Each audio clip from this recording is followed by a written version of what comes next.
Olá, boa tarde. Começa agora o Agrimercado, mercado agrícola no meio do dia. Todos os dias, a partir da 1h, a gente faz aqui uma passagem geral sobre os mercados internacionais, mercados nacionais, no momento que os negócios estão acontecendo. É o mercado agrícola no meio do dia aqui, atualizando as informações desses mercados para os nossos amigos produtores de todo o país. Bom, e depois do não às medidas de austeridade impostas por credores, o governo da Grécia disse que agora é o momento de restabelecer a coesão social no país. Os detalhes são da Europa com o correspondente Milton Blay. Acompanha. O premier Alexis Tsipras destacou que agora é o momento de restabelecer a coesão social, porque a convocação da consulta popular gerou um clima de divisão. Tsipras garantiu que seu governo reinicia hoje as negociações com os credores para tentar chegar a um acordo com as instituições de quem recebeu empréstimos. Afirmou também que a prioridade no país é a reabertura dos bancos, que após a imposição de um controle de capitais, estão há uma semana fechados.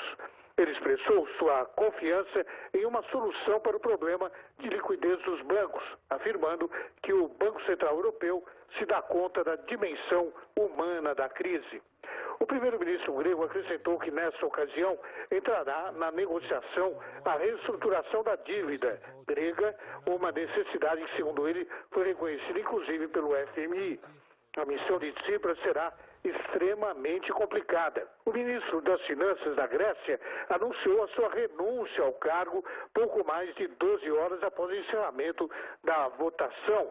A substituição do ministro parece ser o primeiro movimento do governo grego no tabuleiro de negociações que se reiniciam nesta semana, sob enorme pressão. A saída do ministro deve facilitar a retomada das negociações, porque ele havia ganho a inimizade dos negociadores, sobretudo dos alemães. As reações europeias foram prudentes. A chanceler alemã Angela Merkel anunciou um encontro com o presidente francês François Hollande no Palácio do Élysée ao final do dia. Merkel, que calculou mal o comportamento de Tsipras, engoliu uma enorme derrota, talvez a maior desde que ela é chanceler. O presidente francês, por seu lado, sempre considerou que seria dramática uma eventual saída da Grécia da zona do euro. E aí a Grécia já tem um novo ministro de Finanças, que é Euclide Tsakalotos, foi nomeado agora há pouco pelo premier Alexis Tsipras, depois de anunciar a possibilidade de voltar a negociar agora sobre um novo patamar aqui, reforçado por esse não às medidas de autoridades impostas ou exigidas pela União Europeia. E esse referendo na Grécia, ou seja, o não ganhou por mais de 61%, a grande maioria do povo grego votou contra essas medidas de austeridade da União Europeia, e os mercados oscilando hoje ao sabor dessas decisões, mercados muito inseguros, mercados financeiros sendo bastante afetados por isso, dólar subindo um pouco lá fora, afetando aqui o dólar aqui dentro também, alta de 0,1% no câmbio nesse início de tarde, R$ 3,14.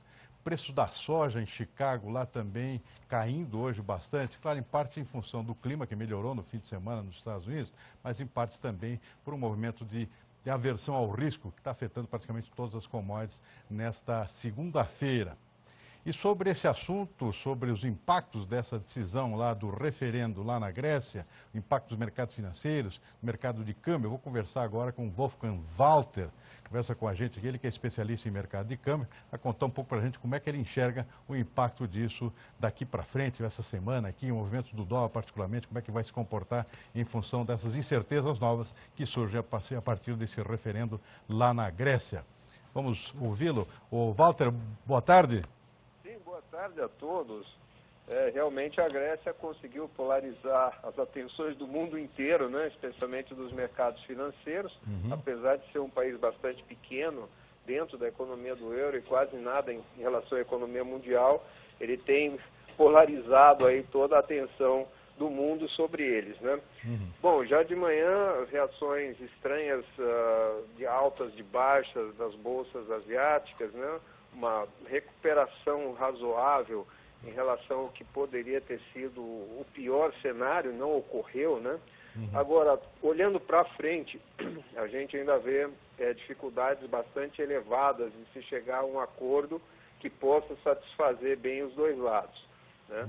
A posição europeia é bastante conservadora, não quer abrir precedentes para outros países da zona do euro, esse é o maior medo deles, né? Que haja um contágio dessa crise, não é o problema da Grécia, mas de outros países da zona do euro, de quererem também renegociar suas dívidas ou de cortar a austeridade, né? Então, esse lado precisa ser mantido pelos europeus, e os gregos já disseram que não. Eles não querem claramente mais austeridade. Então, essa negociação que deve começar a partir dessa proposta amanhã da Grécia deve ser o ponto da semana, e eles têm pouco tempo aí para chegar a um acordo. É uma situação de saia justa aí, né? Porque o Eurogrupo aqui, claro, esperava um sim, ou seja, avalizando essas medidas exigidas pela União Europeia, pela zona do euro, e esse não aqui talvez tenha pego todo o pessoal de surpresa, tem que começar praticamente tudo do zero agora, vai depender bastante da própria proposta nova a ser feita pela Grécia agora com o novo ministro de Finanças. Você acha que pode ter algum desdobramento positivo essa questão ainda? Eu acho muito difícil, porque se o povo já disse não para a austeridade, deve ser uma proposta nos termos que eles já vêm conversando, só mudando um pouquinho a roupagem dela, né? E, se não houver uma mudança de postura política, pelo menos da parte do euro, né, dos líderes, é o que eu vejo como difícil de se chegar num acordo, né? As duas partes, uma enxerga que a Grécia precisa equilibrar suas contas, e também enxerga que eles precisam de muito dinheiro, né? Isso é, como a gente diz no mercado financeiro, um stop loss, né? Ou seja, cálculos da FMI mostram que a Grécia precisa de mais 50 bilhões de euros para equilibrar suas contas. Então, nesse momento, né, que os pagadores de impostos europeus, já cansados deles fazer austeridade, verem os gregos não fazerem tanto do outro lado, né? Então, para os líderes é muito difícil essa decisão. Vamos realmente ter que ver aí como a coisa caminha, especialmente amanhã. Tem um pouco de divisão aqui entre os credores aqui, considerando essa observação, não chegou a ser uma proposta do FMI, no sentido de uma renegociação de longo prazo, ou seja, uma recomposição total das dívidas. Isso pode influenciar numa decisão nova, não? Com certeza seria o mais adequado, né? Vamos dizer, se os europeus mudam um pouco a postura de alongar, vamos dizer, esse sacrifício mais para frente, renegociar essa dívida, acredito que seja a melhor saída. Por isso eu digo, é uma decisão mais política do que técnica nesse ponto, né? O Walter, você vê alguma influência maior no comportamento do câmbio? Está um pouco calmo, até eu diria, está subindo um pouquinho, mas muito pouca coisa, 0,1%. Você acha que pode ter algum desdobramento maior em termos de reflexo no câmbio aqui, né, hoje ainda ou amanhã?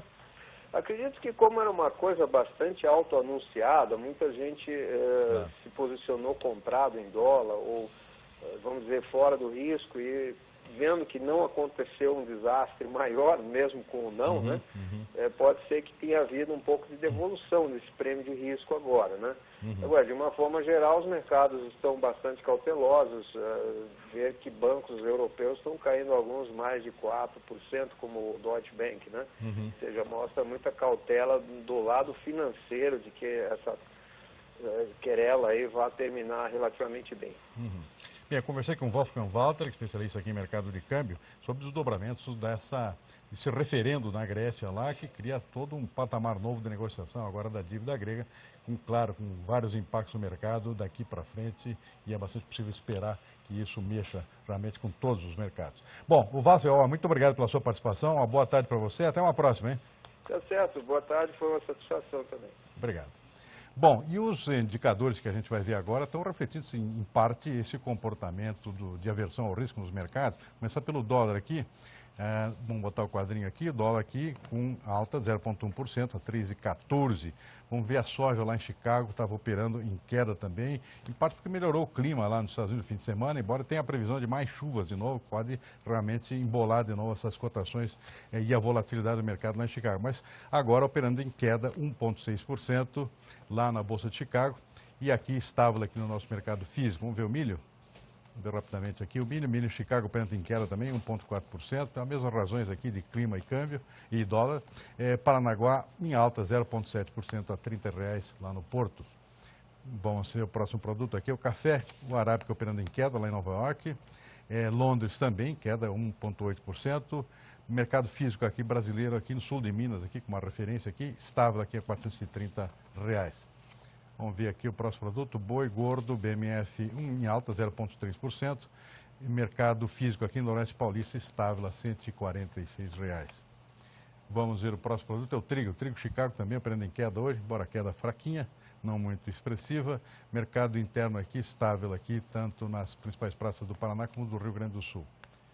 Próximo produto, nós temos aqui o algodão Nova York, operando em queda também, vendo-se aqui que a queda é generalizada em função dessa aversão ao risco nesta segunda-feira, em função da crise da Grécia. Algodão, portanto, em queda também. Vamos ver o próximo produto. Açúcar Nova York também operando em queda, 1,6%. Próximo produto é suco de laranja, com uma exceção aqui, operando em alta, 1,3% lá em Nova York. Suco de laranja e agora o cacau. Cacau também em queda, 0,2%. A $3.282 a tonelada, mercado interno estável. Arroz Agulhinha São Paulo estável, arroz em casca também estável lá em Alegrete, oeste do Rio Grande do Sul. Feijão São Paulo também estável, R$ 152,50 por saco de 60 quilos, feijão carioca posto em São Paulo. E o farelo de soja em Ponta Grossa operando com leve alta, com bastante alta, 5,7%, R$1.120 a tonelada, alta forte do farelo de soja, refletindo, claro, o aumento das cotações da soja na semana passada teve impacto também no seu principal derivado. Se você quer saber a cotação do seu produto aí na sua cidade, ligue para a gente. Nossos contatos são esses que aparecem aí na tela. O telefone é o 11-3131-3719 e o nosso e-mail é agrimercado@tvterraviva.com.br. A gente volta já. De volta com o Agrimercado, mercado agrícola no meio do dia. Vamos dar uma conferida agora como é que estão as cotações nas bolsas internacionais nesse início de tarde. Vou começar pela Bolsa de Chicago lá com a soja. Temos o quadrinho, a soja operando em queda, hein? Continua queda forte, 2 dígitos aqui. Tem 2 explicações para isso. Uma que é a melhora do clima nos Estados Unidos no final de semana. Nós temos um feriadão nos Estados Unidos. O último pregão da Bolsa foi na quinta-feira. Sexta não teve pregão, em função do feriado do Dia da Independência, que foi antecipado para sexta-feira nos Estados Unidos. Então o mercado está reabrindo hoje depois de um longo fim de semana. Melhorou um pouco o clima, um clima um pouco mais seco lá, permitindo, portanto, uma normalização, pelo menos temporária, da situação de problemas das lavouras de soja e de milho também nos Estados Unidos, mas já se sabe que tem previsão de volta das chuvas para essa semana. Por enquanto, o mercado refletindo em parte essa situação do clima e também um movimento de aversão ao risco em função dessa questão da Grécia lá. O pessoal está puxando um pouco o freio nos contratos, nos ativos de risco, por exemplo, que é o caso da soja, o caso das commodities agrícolas, e, portanto, isso também explica essa queda forte que está acontecendo lá, depois do movimento positivo que nós tivemos na semana passada. Portanto, soja em queda bastante expressiva em Chicago, continua, o mercado não fechou ainda, mas o início de tarde que mantém o preço em queda. Vamos ver o milho. Milho em Chicago também, mesma forma, milho caindo, não tanto quanto a soja, mas caindo também de forma mais ou menos razoável, refletindo a mesma situação, um pouco melhora do clima e um pouco também de aversão ao risco dos investidores, caindo um pouco fora dos mercados de commodities. Tem sido praticamente generalizado esse movimento nessa manhã de segunda-feira, prossegue agora nesse início de tarde, para outras commodities também, não só para soja e milho. Vamos ver outro produto aqui, o café, por exemplo, café em Nova York, também queda, 215 pontos de queda lá, o contrato de julho, 230 o contrato de setembro, basicamente pela mesma razão, movimento de realização de lucros aqui, o pessoal caindo um pouco fora aqui desses contratos de risco. Boi na BMF, como é que está agora? Em alta, 0,07%, 0,07% contrato futuro para outubro, esperando com leve alta, por exemplo, caiu bastante semana passada, o preço está baixo aqui, em relação ao que nós vivemos nas últimas semanas, 144,40 por arroba, contrato futuro entrega em outubro. Bom, eu vou conversar um pouquinho agora com o José Eduardo Leles, que é presidente do sindicato de Guaíra, lá no interior de São Paulo, nordeste de São Paulo, conversando como é que está a situação da agricultura nessa região. Boa tarde, José Eduardo, obrigado por participar aqui desse nosso programa, espero que venha mais vezes, inclusive, participar conosco de bate-papos aqui sobre a situação da agricultura. Você é o presidente do sindicato de Guaíra. Guaíra é a terra da cana, mas você também tem soja aí, né? Não é isso, Leles? Boa tarde. Boa tarde, Silmar. Tudo bem? Tudo bem. Então, como é que você está enxergando esse momento aqui da agricultura brasileira? Nós estamos na metade do ano aqui, início de um novo ano safra, pessoal se preparando aqui para o plantio de grãos, dinheiro já está definido, é mais caro esse ano, mas o crédito está começando a sair. Vai ter aumento de área nessa região? Qual é o seu posicionamento com relação à próxima safra, Lélia? Basicamente aqui na região de Guaíra, toda a grande Guaíra, a expectativa de manter a mesma área plantada aí nos anos anteriores. E há também uma convivência bastante interessante com o setor sucroalcooleiro, o setor da cana, mas os dois setores a gente está passando por muita apreensão e posso dizer que já a situação é meio complicada. Você vê um aumento significativo no nosso custo de produção de soja aí em torno de 30%, e chegou a rodar semana passada com esse aumento de Chicago, soja futura aqui para entregar em março a 65 bruto, mas ainda a gente está muito apreensivo, né? Se esse valor é suficiente para fechar uma rentabilidade, né, média, mas a gente está muito apreensivo ainda. Tem-se notado aqui praticamente em todo o Brasil um certo receio do produtor, até na compra de insumos, aí está bastante atrasada. Em parte, é claro, porque atrasou também aqueles financiamentos de pré-custeio, mas em parte porque o produtor realmente está puxando o freio. Isso acontece nessa região também, Lelis? Não, de forma significativa. Porque nós temos 3 sustentáculos aqui da nossa renda, né? Que seria, o pessoal tem plantado soja no sequeiro, nos meses de outubro e novembro, a gente planta milho na área irrigada, e o pessoal da área de sequeiro tem cana, né? E nós vivemos momentos difíceis com milho, que pese que vamos ter boas produtividades na safrinha, algumas boas produtividades debaixo da área irrigada, mas os preços também bastante achatados, né? Não sei alguns produtores que fez alguns bons negócios, mercado a termo, ou um DMF, alguma coisinha que garantiu um preço significativo.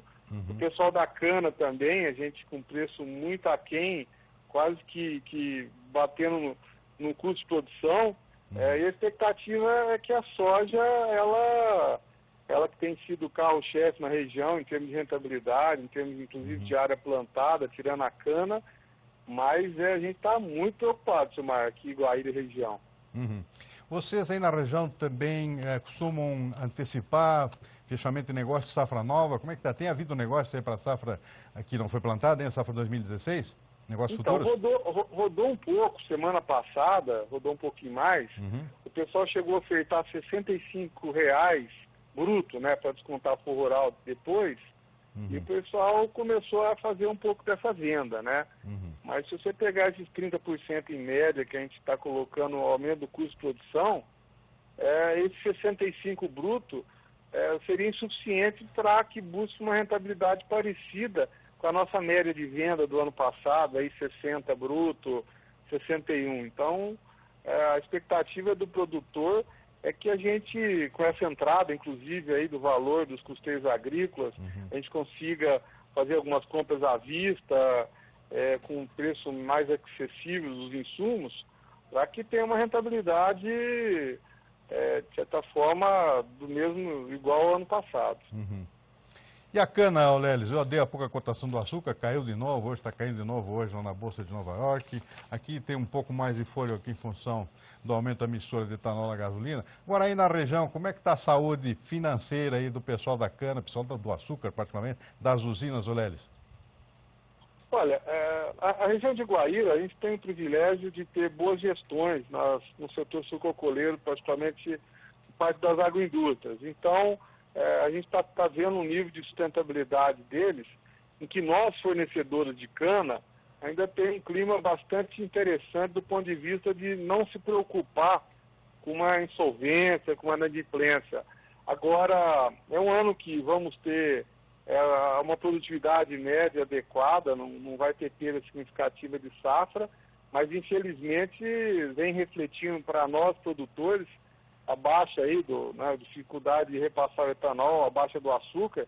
Então nós produtores aqui estamos recebendo aí 0,47, 0,48 por quilo de ETR, que se não tiver uma produtividade, e Guaíra tem esse privilégio de boas produtividades na cana, também o produtor fornecedor ele não tem fechado o seu custo. A gente está bastante preocupado. E temos ouvido das agroindústrias as dificuldades também deles se manterem de forma saudável frente a todo esse cenário ruim que tem acontecido aí, particularmente no setor sucroalcooleiro. E a economia brasileira não ajuda, realmente é um momento bastante complicado aqui, que atinge também o nosso agronegócio. Olha, Lelis, eu gostaria de agradecer muito a sua participação no programa. Quando estiver aqui com a agenda disponível aqui em São Paulo, apareça aqui para uma conversa mais longa. Uma boa tarde para você, até uma próxima oportunidade, hein? Tá bom, Silmar. Boa tarde aí. Boa tarde, pessoal da Terra Viva. Boa tarde. Bom, a gente vai agora para um rápido intervalo. Em seguidinha a gente volta aí com as cotações do mercado físico por esse Brasil todo aqui nas principais praças de comercialização. A gente volta daqui a pouquinho. De volta com o Agrimercado, mercado agrícola no meio do dia. Vamos dar uma conferida como é que estão as cotações dos produtos para agrícolas principais, agricultura, da pecuária, no interior do país, nas principais praças de comercialização. Vamos começar pela soja aqui.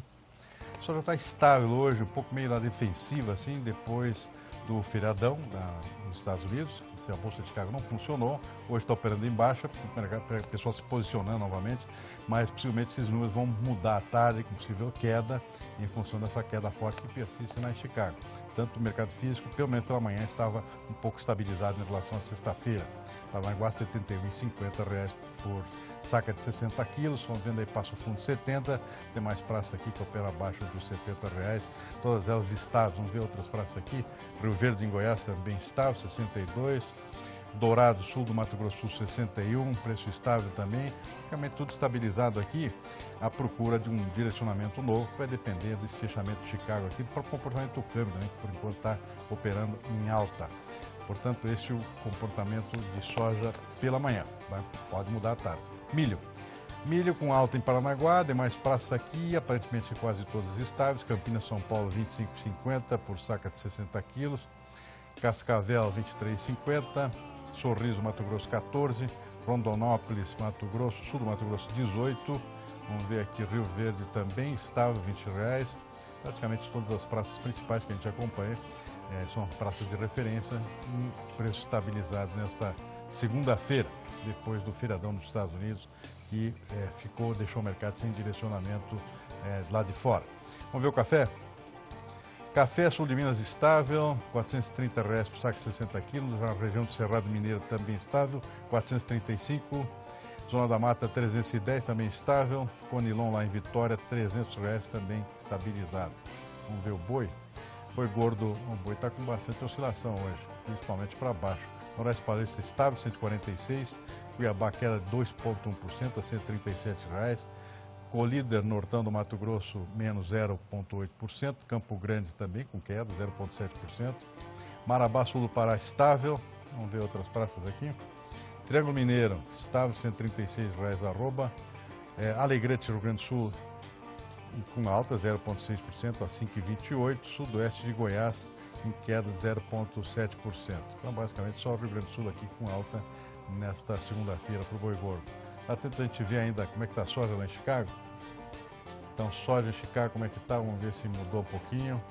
Faltando o quadrinho aí na tela. Bolsa de Chicago, não dá tempo, tá aí. Olha, diminuiu a queda, continua em queda, mas com a queda menor do que estava anteriormente. O mercado não fechou, ainda pode virar até o final do pregão, mas por enquanto segue caindo lá em Chicago. Bom, e o agromercado termina por aqui, com imagens lá de Chicago, onde se situa a bolsa que a gente acompanha aqui diariamente no Agrimercado, mercado agrícola, no meio do dia. Uma boa tarde a todos, bom, e até amanhã, à 1 da tarde.